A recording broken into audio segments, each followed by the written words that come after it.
Hi everyone! Welcome to our course on Newtonian physics at Mass Bay Community College. This is your friendly and humble Professor Krishna speaking.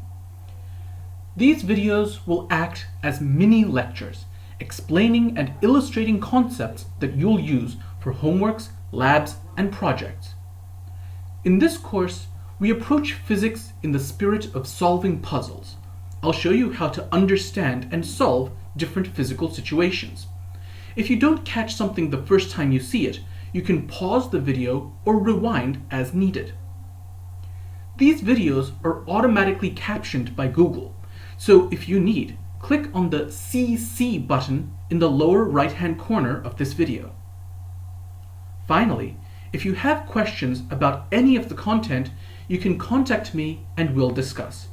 You can text me at 617-938-8307, or you can email me at kkrishna@massbay.edu. Let's get started with some basic concepts we need for this class. We will express all quantities in metric units, meters, kilograms, and seconds. Most questions in the textbook will be given in meters and kilograms, but sometimes the book throws you a curveball, like giving a mass in grams instead of kilograms. So let's first look at all the units you'll see. As an example, let's work with distances. In the metric system, the standard unit of distance is called the meter. Physicists love shorthand, so we write 1 meter as 1m, lowercase. A meter is about the length of a human stride, or of this pizza. It's a little over 3 feet. 1,000 meters can be symbolized like this, 10 to the power of 3 meters. In the metric system, it's also called a kilometer and symbolized as km, both lowercase. A kilometer is a little under 2/3 of a mile, or if you prefer, about 0.62 miles. It's about 11 football fields end to end, or the length of a 15-minute walk. When people come to your door asking for donations to their charity 5K, this is what they're talking about. What about distances smaller than a meter? If you break a meter into 100 equal parts, each one has a length of 1 centimeter. A centimeter is 0.01 meters, or 10 to the power of -2 meters. It's about half an inch, the width of one of your fingernails. What if you broke a meter into 1,000 equal parts?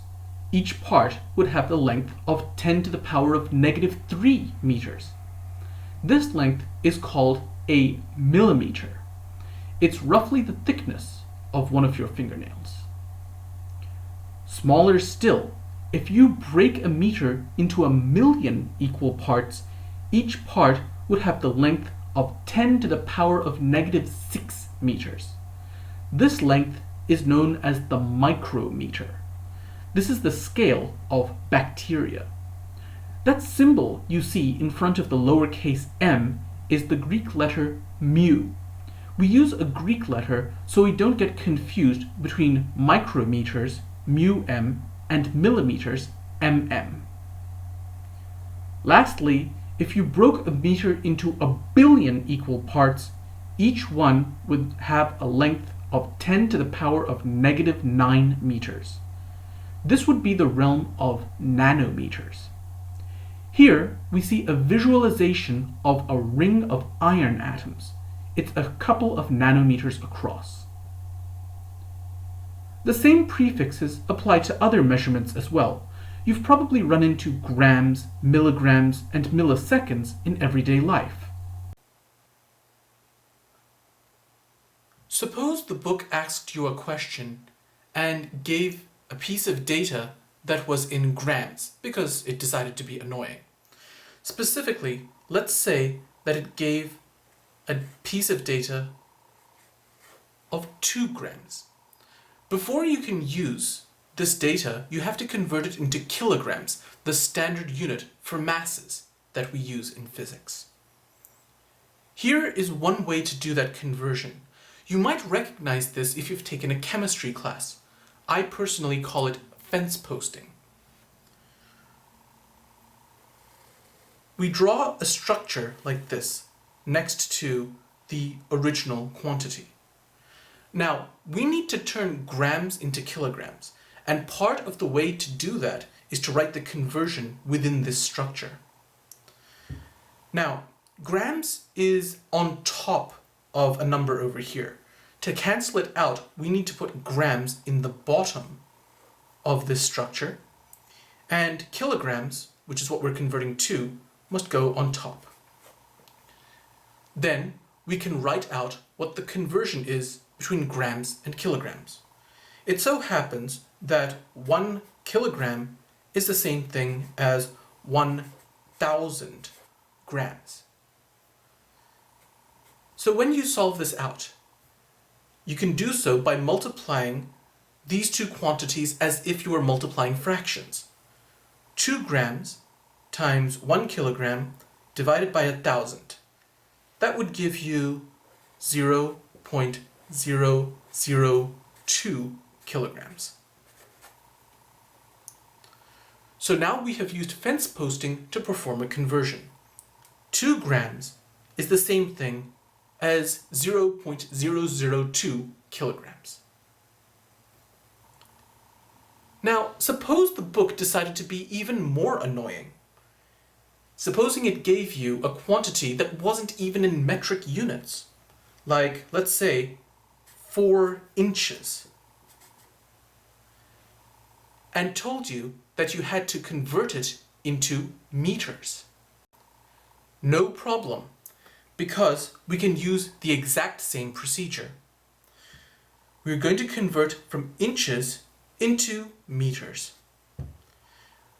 A quick look in the appendix of your book will tell you that there are 39.37 inches in 1 meter. So all we have to do is multiply as before. 4 times 1 divided by 39.37. We can use a calculator to do this. 4 times 1 divided by 39.37. That gives us 0.1016. So now we've found that 4 inches is the same thing as 0.1016 meters. We can also apply these conversions to somewhat more obscure units. For example, when we measure angles, we typically use a set of units called degrees. Here, for example, is a 45-degree angle. But degrees are not the only units we can use to measure angles. There's another one called the radian, and the conversion looks like this. Supposing I wanted to convert 45 degrees into radians, the conversion is as follows. 360 degrees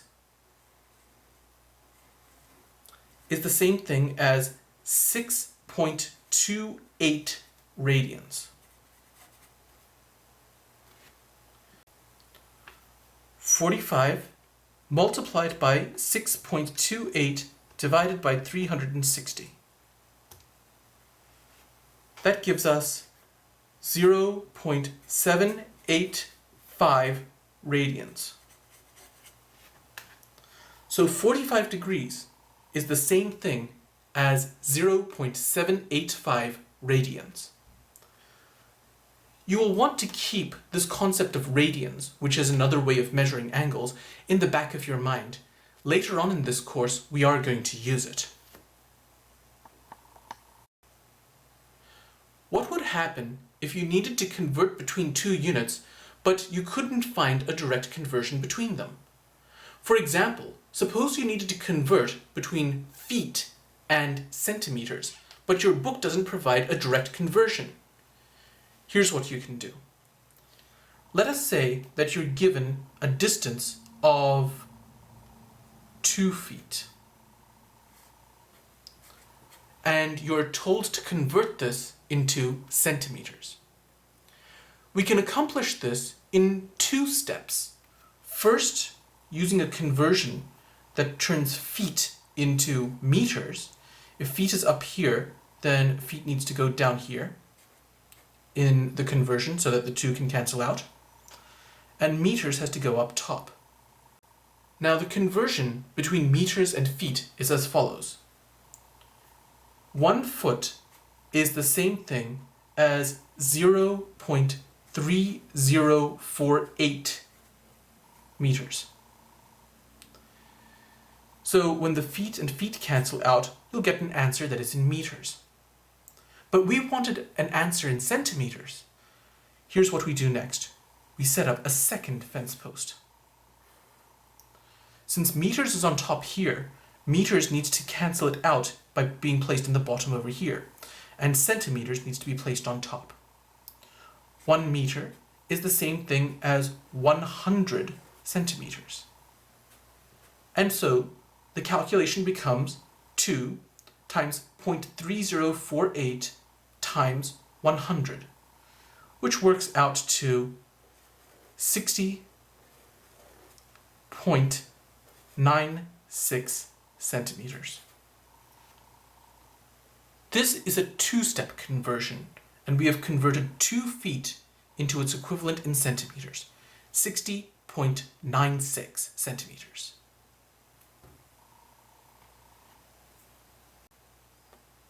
What if the initial quantity you've been given is a ratio?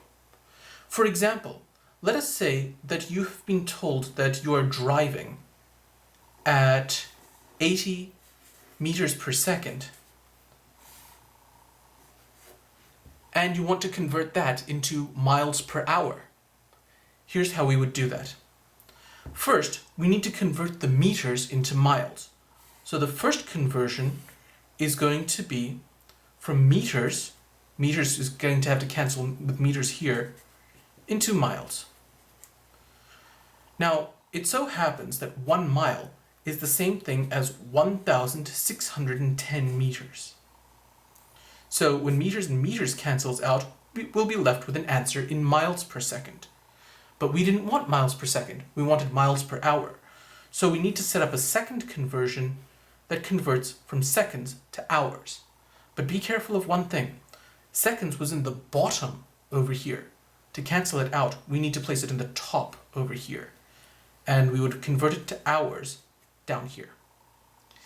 Now, 1 hour contains 60 minutes. And 60 minutes is the same thing as 3,600 seconds. So 1 hour is 3,600 seconds. So when we calculate this out, we get 80 multiplied by 3,600 divided by 1610. That gives us 178.88 miles per hour.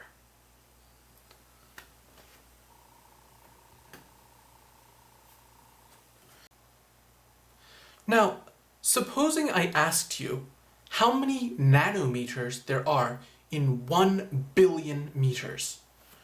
That's actually a pretty easy fence post to set up. It looks like this. 1 billion meters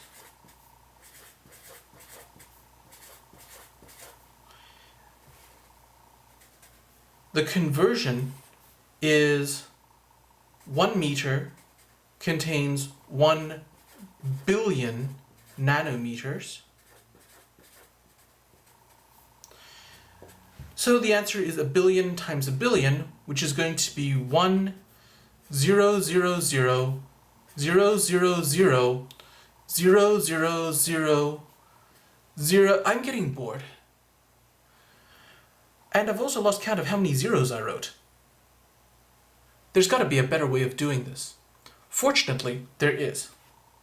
Instead of writing out all of these zeros, I can write this out, 1 billion meters, as 10 to the power of 9. And I can multiply it by a conversion like this. 1 meter is the same thing as 10 to the power of 9 nanometers. So when meters and meters cancels each other out, we end up with 10 to the power of 9 times 10 to the power of 9, or 10 to the power of 18 nanometers. This way of writing numbers is part of a standard called scientific notation. Suppose we want to write the number 125 in scientific notation. In scientific notation, we take the decimal point and we move it such that there is only one non-zero digit to the left of it.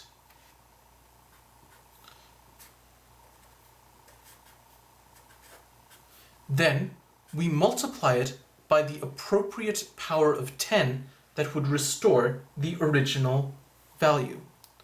So for instance over here, we took the decimal point and we moved it 2 hops to the left. So the exponent becomes 2. So the number 125 can be written in scientific notation as 1.25 times 10 to the power of 2. What if we did it for this number, 0.0042? The decimal point has to be placed after the first non-zero digit. So 1, 2, 3. 3 places to the right. That gives us 4.2 times 10 to the power of -3, because this time the decimal place hopped 3 places to the right. And for that matter, if you had the number 0.000000965, that could be written as 1, 2, 3, 4, 5, 6, 7. That's 9.65 times 10 to the power of -7. We won't use scientific notation all the time in this class, but it's handy to know in case you see it in the book. Scientific notation is not just a shorter way of writing numbers. It also provides an unambiguous way of dealing with significant figures. In science, no measurement is exact. It's always limited by the gradations of the measuring instrument. This ruler is marked in centimeters. I can definitely say the length of this pencil is between 6 centimeters and 7 centimeters. Maybe it's about 6.7 centimeters, but I can't say anything more precise. If I reported this measurement, I would say the length of this pencil is 6.7 centimeters. I know that the 6 is correct, but I'm not sure about the 7. It could be 6.6 centimeters or 6.8 centimeters. The digit 7 is uncertain. In science, whenever you report a number, you are allowed one uncertain digit. In this case, we would say the measurement has 2 significant figures. On the other hand, what if I measured the pencil with this ruler? It's more finely graded, down to millimeters in fact. Let's measure. It's between 6.7 and 6.8, maybe 6.78 centimeters? If I report this number, then my uncertain digit is 8, and I have 3 significant figures. A more precise measurement has more significant figures. The concept of significant figures plays out in the real world too. If you tell a machinist to make a metal square that is 2 centimeters on a side, it will cost a lot less than telling the same machinist to make one that is 2.000 centimeters on a side.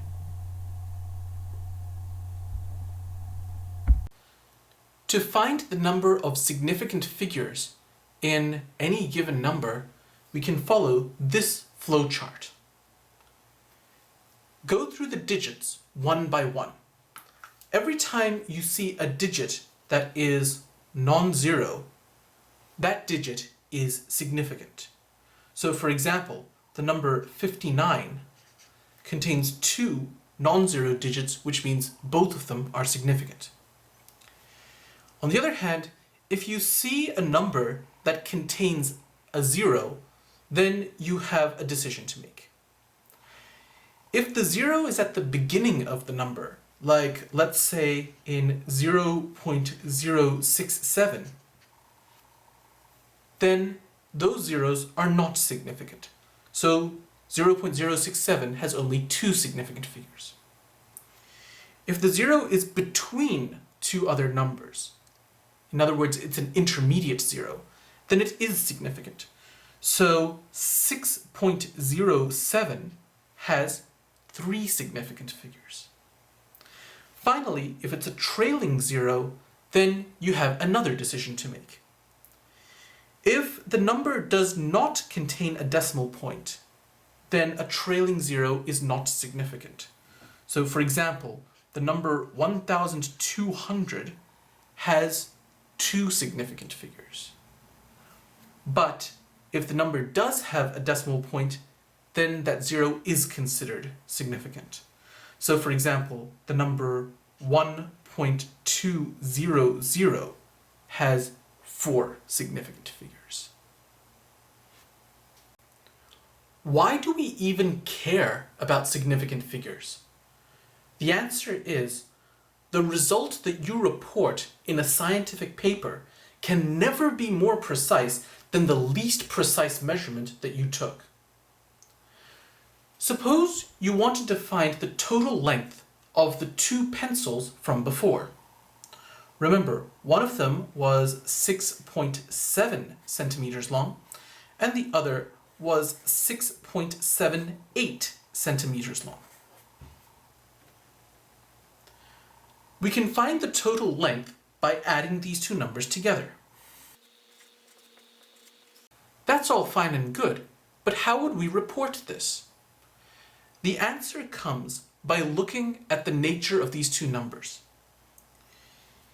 For the first number, the uncertainty is in this place, whereas for the second number, the uncertainty is in this place. That means that the uncertainty from this first number is going to swamp out the smaller uncertainty of this number, which means that the uncertainty in your answer has got to be in this place. So this is the last place that you're allowed to report. The real number that you can report has to be rounded to this place. That works out to 13.5. So the rule for addition of numbers with differing numbers of significant figures is you are only allowed to report a final result that has its uncertainty in the same location as the highest place value of uncertainty of the two numbers that were being added. Now, what about for multiplication? Supposing you wanted to multiply these two numbers together. 6.78 multiplied by 6.7. The rule for multiplication is a bit different. First, let's do the multiplication.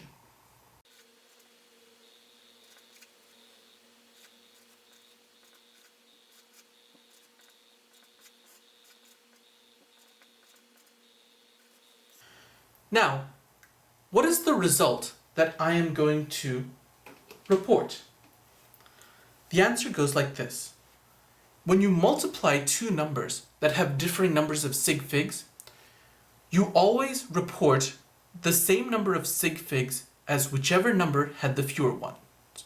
So our first number here had 3 sig figs. The second number had only 2 sig figs. So that means that we need to report our solution over here with only 2 sig figs and round accordingly.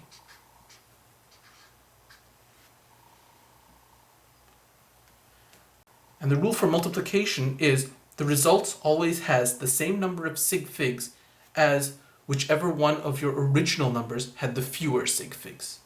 In this video, we discussed the units in the metric system and how to convert them, and how to use scientific notation and significant figures.